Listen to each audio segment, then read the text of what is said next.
any narcissism in a parent is never good for a child. But at the more severe levels, it's absolutely devastating. What it does is it hijacks a child's sense of self, identity, autonomy. They don't believe in themselves. They believe that their needs are not, in fact, they've been shamed for their needs their entire life. What, you want something from me?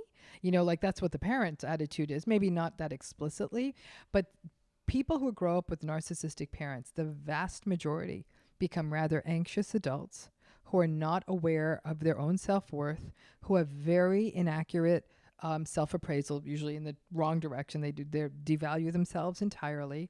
They don't trust themselves. They downsell themselves. They don't aspire to things that they actually could do because in some ways they've so internalized the way they were shamed by that parent. But above all else, they sort of lose their entire sense of self because their parent never let them develop it, because in essence, the parent really experience the child as an extension of themselves. What does that mean when the child's the extension of the parent? So it means that the child should have no needs outside of that parent. So if the child goes along, everyone gets along. If they're, mommy, you're so pretty and we'll do anything you want, and they eat the way the parent wants, and they do the sport the parent wants, and they excel at what the parent wants, and they're just become literally the parent and have no identity or need outside of that, everything's going to be just fine. But that's not how kids work.